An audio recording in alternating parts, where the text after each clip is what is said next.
Hello, everybody, and welcome into SportsZone. I'm Shaji Adam, and we have a packed show today. But first, let's talk about some college football. Joining me today, Mercedes Zaragoza, Alec Rabb. Good to see you guys. I know I'm kind of new here, but let's see if I can keep up with y'all. So let's talk some college football. Right now, it's only been about, 5 weeks, and college football has just been unbelievable. It's just been action-packed, a lot of surprises, a lot of surprises. Talking about you, Alabama. But let's go into playoffs right now. Who do you think is going to make it into playoffs? Mercedes, I'm going to start with you. I think some top 4 contenders for playoffs are Alabama, Clemson, the usuals. I think LSU has a really good chance, especially, Oklahoma too. And that's it. Just real quick, no hesitation there. This is there. my top 4. Okay, top 4. Let's see with you. Let's see if you can rival that. Yeah, so number 4 is really a tough situation for me because I really like, there's 2 Big Ten teams that I really like. I like the Ohio State University and I like the Wisconsin Badgers. So it's very difficult right now because both teams are playing very well. Ohio State, they average 43.8 points a game, and 3 of the 5 teams that they've beaten so far are in ESPN's top 40. But you look at the Wisconsin Badgers, they have Jonathan Taylor, who's a phenomenal running back. I'm very excited. October 26th, they match up. I'm very excited to see that. And then I think the Big Ten Championship is going to be those 2 as well. Number 3, I have the Clemson Tigers. I think they're very overrated. You look at the ACC. Okay. They are extremely Let's overrated. talk about that. The ACC is terrible. Okay. I mean, you look at the teams there. You have Louisville, you have Florida State. Need I say more? I mean, the only ranked opponent that they have left on their schedule is Wake Forest. Let's be honest, Wake Forest's going to drop out that Ben. Their strength of schedule of the 65 Power 5 teams is 59th. So I don't even know why they were considered to be a number 1 team to begin the season. I get you win the championship, but Alabama is overall a better team. So my number 2, I have Oklahoma. They have the best quarterback in the nation, I believe. And the only issue I see with them is, their terrible defense. You look at the playoffs last year, they gave up 45 points to Alabama. Big 12 is notoriously bad on defense. Number 1, it's obvious, Alabama. They have the best trio in football with Tua Tagovailoa, Jerry Jeudy, and Najee Harris. The biggest issue for them is they have penalty issues. So you look at this last game against Ole Miss, they won, but they gave up 76 yards on 10 penalties. So they got to fix that. So looking at your top 4 right now, Georgia right now in the new AP poll, so it goes Bama first, then Clemson, Georgia, then Ohio State. So you're saying Georgia's just going to fall out, they're not going to have a chance? I think they are. And you look at Georgia, and they're a phenomenal team, but playing in the SEC, there's so many contenders. And I think they'll make it to the championship game, but they're going to lose to Bama. Okay, that's pretty good. Now, kind of staying with the players, you were kind of talking about Jalen Hurts, Trevor Lawrence. Let's move on to the Heisman race right now. Still only 5 weeks in, but Trevor Lawrence, Tua Tagovailoa, Jalen Hurts, they're all putting on shows right now. Mercedes, who do you think is going to win the Heisman at the end of the season? I would put Jalen Hurts to win the Heisman, but my top 3 Heisman picks are, Jalen Hurts, Tua, and then Joe Burrow out of LSU. Okay, Joe Burrow. Why Joe Burrow? What do you think? I just think he's a great, leader to the team. He's putting up some strong numbers. I think LSU will be, like I said, one of the top 4 to go. I think he'll be a good Heisman contender. Now, do you agree with her? Do you think that Jalen Hurts is just going to completely run away with this? I do agree. And if you look at the last 2 years with Oklahoma, they've had 2 straight Heisman winners, and that is solely based on the system that Lincoln Riley had in place. Jalen Hurts is a good quarterback. Don't get me wrong. He was a starter for Alabama, but I believe that this system that he has him in is the reason that he's going to win. Some other guys I have are Tua Tagovailoa. I mean, he has 23 touchdowns on the year, 1,700 yards. He's a phenomenal quarterback, but I think, once again, Jalen Hurts, he's just going to find a way to just run away with it.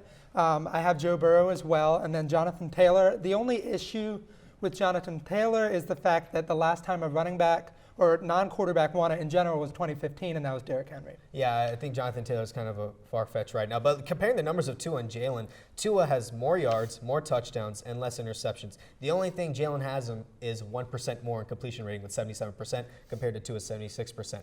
But do you really think that they're even going to consider Tua at all? I think he has to be considered. If he's going based on the pace of play that he has been, he's definitely going to be in the top 2. But I think another aspect to the game that Jalen Hurts adds is that he can run the ball. He has 5 touchdowns, 400 yards.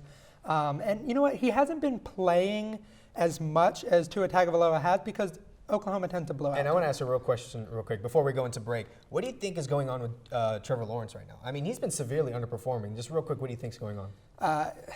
You know, it's really hard to say. I think part of the issue is he's been overhyped. He has 8 touchdowns and 5 interceptions this year. And it says a lot because, like I said earlier, Clemson plays nobody. I mean, they barely escaped UNC. And I think some other statistically wise, Travis Etienne, I think he maybe is taking some of those stats from him because he finally has a good running back. Now, Mercedes, real quick, do you think you agree with it? I think I totally agree with him. Okay, Yeah. I bet Urban Meyer disagrees with it, but we're going to take a break. But MLB playoffs are on the way. We discuss next. So there you are, shuffling through a stack of resumes and you come to mine. This is it, first impression, my way in. But can my resume show you how I truly stand out? Like that I was studying, going to night school while working 2 jobs just to help my parents pay for groceries. Or being the first one to always step up. No, that's something you just can't put on paper. Look beyond the resume and discover new ways to develop great talent that is dedicated, hardworking, and determined like me.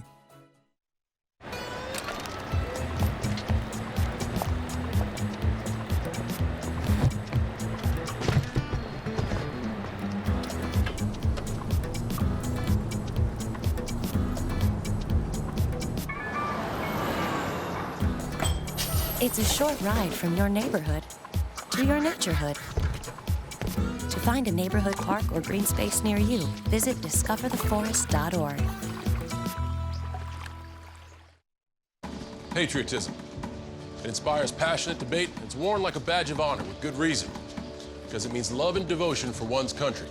But what really makes up this country of ours? It's the people. To love America is to love all Americans. This year, patriotism shouldn't just be about pride of country. It should be about love. Love beyond age, sexuality, disability, race, religion, and other labels. Because love has no labels. Listen, I realize that I'm not perfect, but it all really started to change because you judge me for having a problem. No one is going to know that I need help. I need help. I know that no one is going to judge me for having a problem. I realize that I'm not perfect, but it all really started to change because you listen.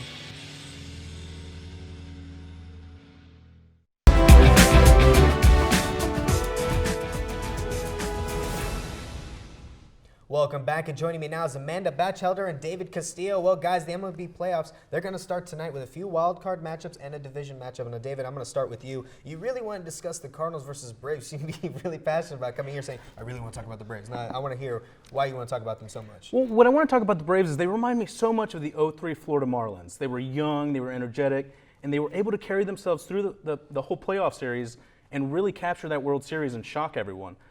This Braves team is the youngest team in the MLB, and it'd be really exciting to see what they can do against, say, the Dodgers in the NLDS, or NLCS, I apologize, or against the Astros in the World Series. So I would love to see them go ahead and continue the path they're on right now. Now, overall, how do you think they match up right now against the Cardinals? Oh, I think they match up really well against the Cardinals. I think the Atlanta Braves have one of the top hitting rotations in the MLB. It's pretty scary to go through Acuna, Freeman, and then you got Donaldson. They're all hitting top notch, so it's going to be pretty scary for them to go against anyone. All right, now kind of sticking with the Cardinals versus Braves, what's your take on that matchup? I like the Braves in that series, but for me, it doesn't really matter until we get to the World Series. But the Braves, I think, are going to take St. Louis, not that big of a deal. They're going to get to the Dodgers, or I think they're going to get to the Dodgers. They're going to take out the Dodgers, and it's going to be the World Series. It's going to be Houston, Atlanta, and I can't not pick Houston for that. Okay, so we say Braves going to take out the Cardinals. Now let's go into the wild card weekend. Wild card's going to be Brewers versus the Nationals. Now, what's your take on that? Do you think the Brewers can beat the Nationals? How do you think it's going to go? I think the Nationals are going to take it because you can't argue with pitchers like Scherzer or Strasburg or Patrick Corbin.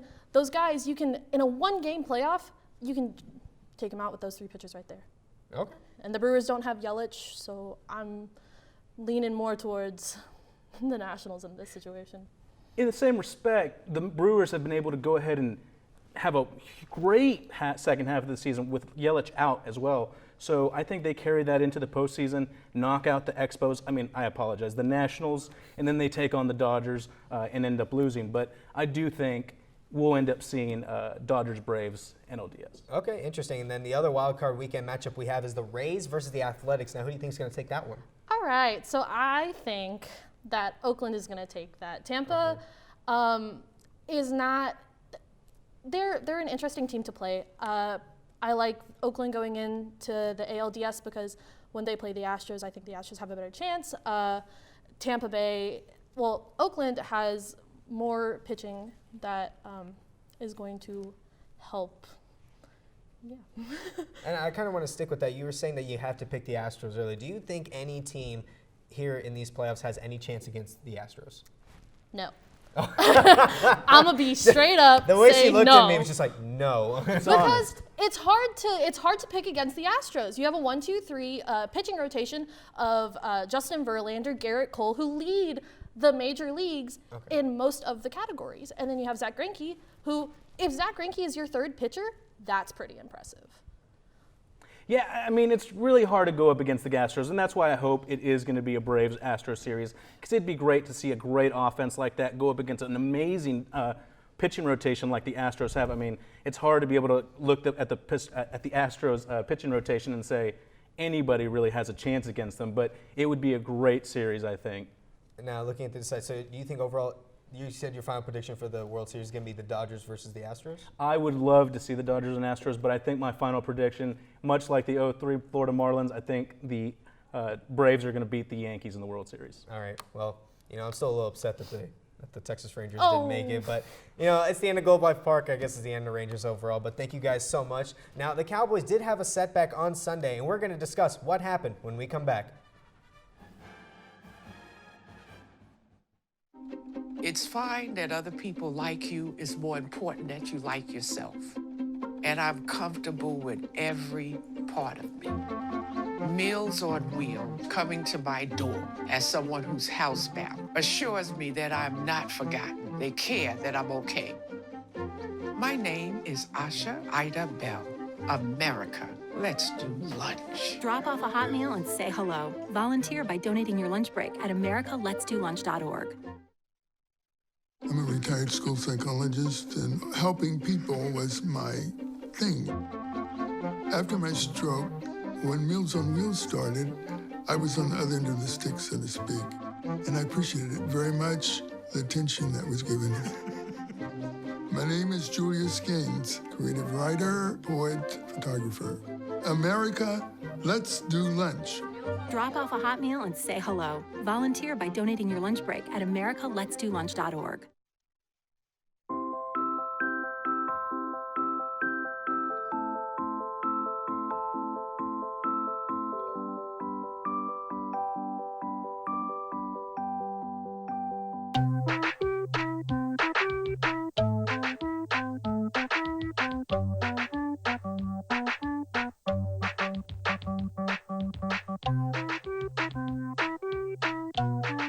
Start a story. Adopt at theshelterpetproject.org.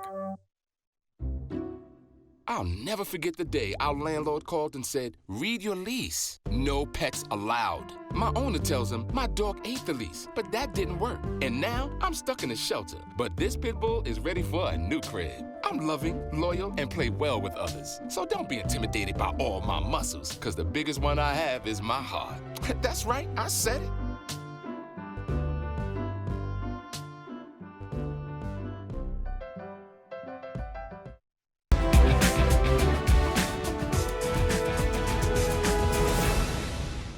This past Sunday, the Dallas Cowboys and the New Orleans Saints went head-to-head in Sunday Night Football action down in the Bayou. Joining me now, Will Broderick and Braun Hermersmeyer.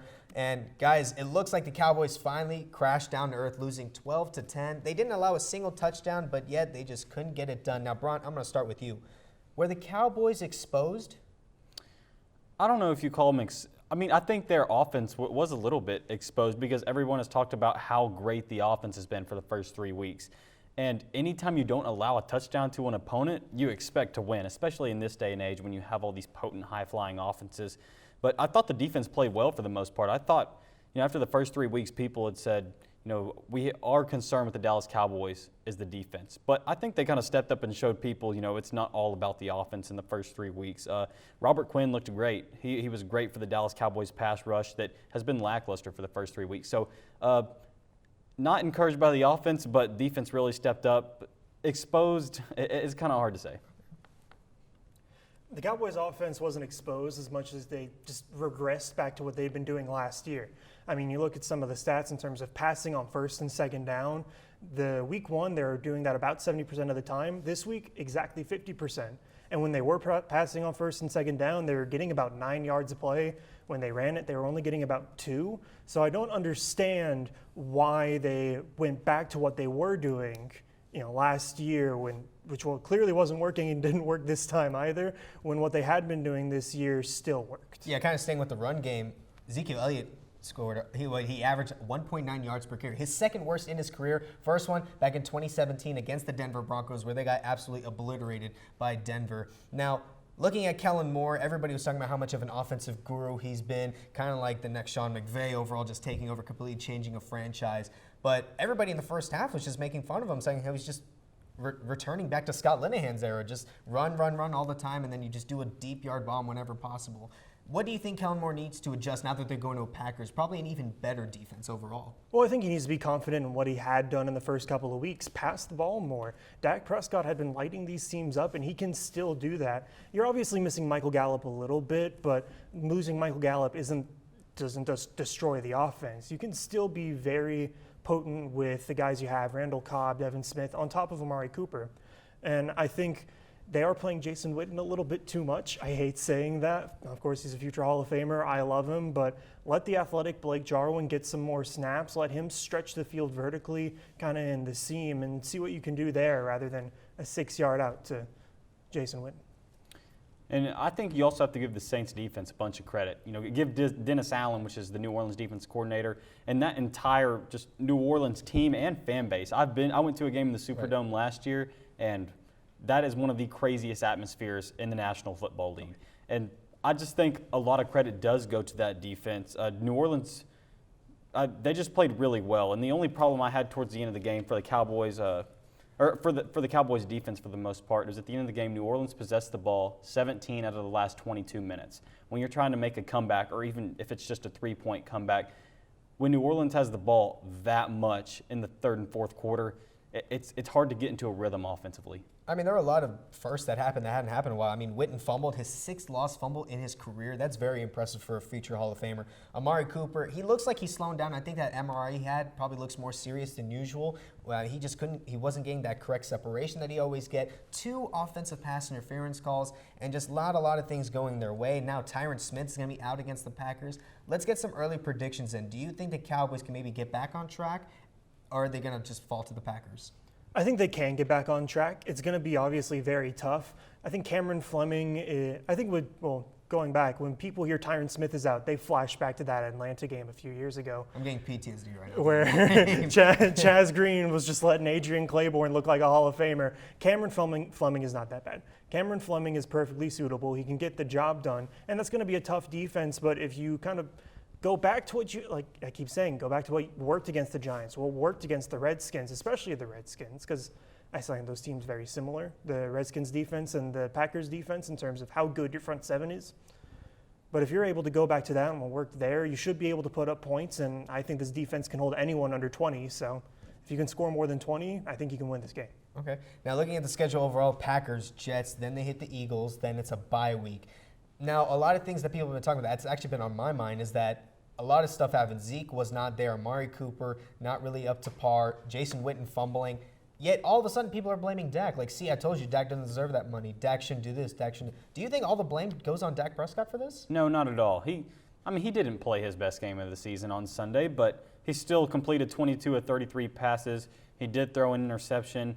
Yet he didn't play his best game, but I think it goes across the whole offense and Kellen Moore. As much as he's been praised the first 3 weeks, he did regress, back to the Linehan era of last year. You saw a bunch of checkdowns, a bunch of, 1-2 yard runs on first and second down.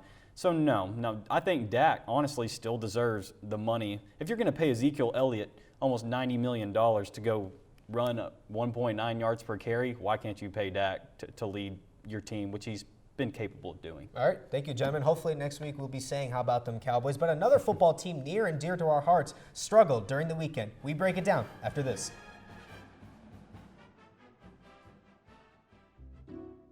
I'll never forget the day our landlord called and said, read your lease. No pets allowed. My owner tells him my dog ate the lease, but that didn't work. And now I'm stuck in a shelter. But this pit bull is ready for a new crib. I'm loving, loyal, and play well with others. So don't be intimidated by all my muscles, because the biggest one I have is my heart. That's right, I said it.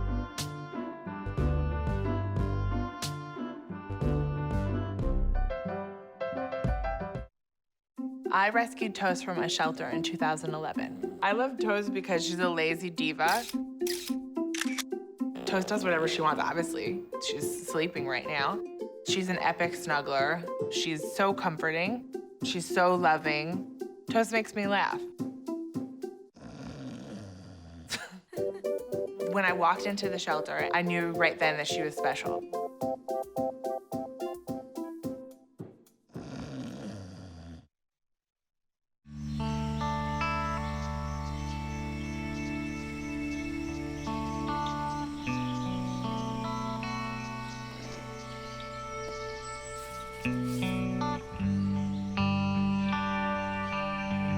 This is the moment I knew. His future had no boundaries. There are some moments only the forest can inspire.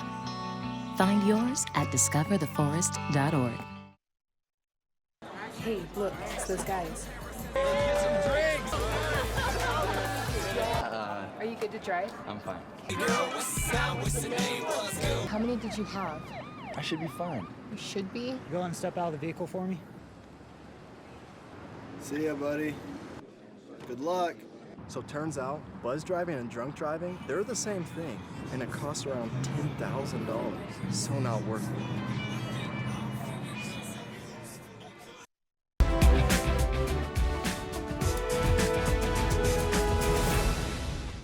It was an ugly game for the Mean Green, falling 46-25 to the Houston Cougars at home as UNT is now 2-3. Joining me now to talk about it, Garrett Stringfellow, Michael Fishman. Now, guys, this has been a tough weekend so far for the Mean Green, 2-3 overall.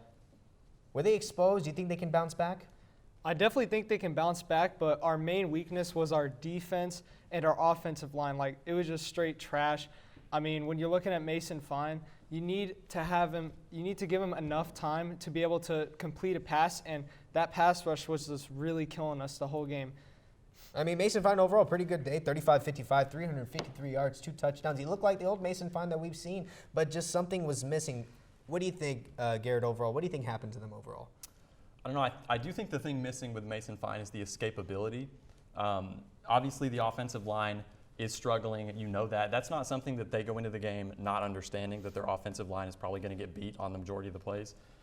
So what you have to do as if you're Mason Fine and if you're the offensive coordinator, you have to build a scheme and find plays that are going to allow Mason Fine to roll out or find run plays that are sweeps, not directly up the middle. You have to take a little bit of that pressure off your offensive line so they're not having to beat their guys one-on-one every single time because Houston was just bigger and stronger. I mean, just some horrifying facts to read for UNT fans. Last time UNT beat Houston was in 1975. They're going to have to wait a while to break that streak over there. And yet again, now they're 0-3 when they don't score first in the first quarter, down 14-0 overall. Just not a good look so far. Allowing running back Patrick Carr 16 carries for 139 yards and 3 TDs. Just not a good look overall. Now one thing I do want to get into is that a lot of UNT fans called out the program overall because they said, Ren Baker, Seth Luttrell, they say we're going to bring that championship mentality, that winning culture overall, but they have nothing to show for it. Do you think it was right for the fans to call them out, or is it still too early?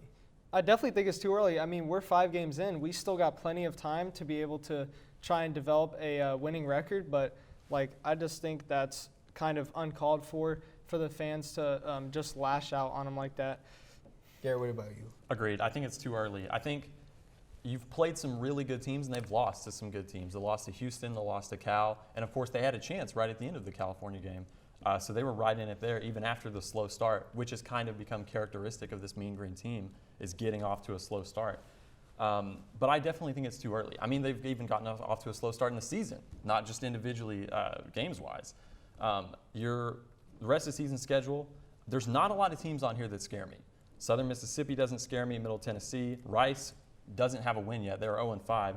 The only game on here that I think UNT is really going to need to be scared of and really going to have to game plan hard for, Louisiana Tech in Louisiana. Yeah, Louisiana Tech has always been a team that just understands the Mean Green overall. They just understand their weakness. They were the team that broke UNT's home game streak. They beat it at homecoming nonetheless, so Louisiana Tech definitely a big rival overall. But, I mean, maybe I have to be a devil's advocate here. Yes, it's too early to call, but at the same time, when you bring in Ren Baker, and he's completely changed his program with Seth Luttrell, and you bring in Mason Fine, who statistically is probably the greatest University of North Texas quarterback ever, and yet you haven't even won a bowl game, not even contending for a Conference USA championship. Don't you think that they should bring something to it, because this is Mason Fine's last season? And I think we'll see at the end of the year. I mean, the rest of the schedule is, I mean, it's theirs for the taking. I mean, UNT, out of all these teams that are going to have a chance to win the Conference USA, I think in their division they're the favorite. And then it's just going to depend on whoever they play. But I honestly think they should make the Conference USA championship. Whether or not they win it, that's going to be up to them, and it's going to be up to the game plan, and it's going to be up to Mason Fine to lead this team to a championship. And Michael, overall, if the season ends how it is right now, just nothing really going good, was this season a total failure with Mason Fine's last season? I mean, I definitely think Mason Fine, I mean, he's trying his best. He's obviously a leader. He needs to rally his team together and push them even harder, because definitely at the end of the day, if they don't have a winning record, it's going to be kind of a loss for them on this season, because they're getting rid of a great quarterback they've had for the past 2 years. So most definitely think it's going to be losing for them. Yeah, it's just been tough overall. Now, kind of going into it, kind of breaking down just the offensive, defensive schemes, do you think the offense needs to improve more, or do you think it's more of the defense? I don't know. I think it starts with the defense. You cannot let a running back go for 160 yards. You don't win football games like that, especially with 3 touchdowns. Again, offense and defense, one thing that a lot of people don't think about is special teams. On Saturday, UNT lost by 3 touchdowns. They gave up 2 kick return touchdowns, a punt return and a kick return. It starts on defense. The offense is going to show up. Obviously, Mason Fine, he's proven, he's tested. It's his senior year. He's going to play well eventually, and I mean, he's already playing well. So I think it starts with the defense, but you have to be solid everywhere, and that even includes special teams. And what do you think? I definitely agree. I mean, defense wins championships. Like, if you don't have a strong core defense, you're not going to be able to stop the team, because you can always outscore the other team if you keep them at a minimum score. I mean, definitely. I mean, defense has always been kind of the weaker point of these UNT teams, especially during the Mason Fine, Seth Luttrell era. And this is one of the youngest defenses. It absolutely is one of the youngest defenses. And, I mean, if Mason Fine gone after the season, I mean, you have to replace that. And with this new facility open that just opened today, now the UNT basketball court just opened, you have to show something for it. If you don't even go to a bowl game and win, because here's the thing, with UNT going to bowl games, yes, they've been, but they've lost by an average of 25 points. Yeah. And offense overall just not really doing that good, especially with Mason Fine. I mean, you look at that game versus Troy in that bowl game, he was out. Second quarterback went in, he was out. Third quarterback went in, guess what? He was out at the end of the game too. We were down to our 4th string quarterback at the end.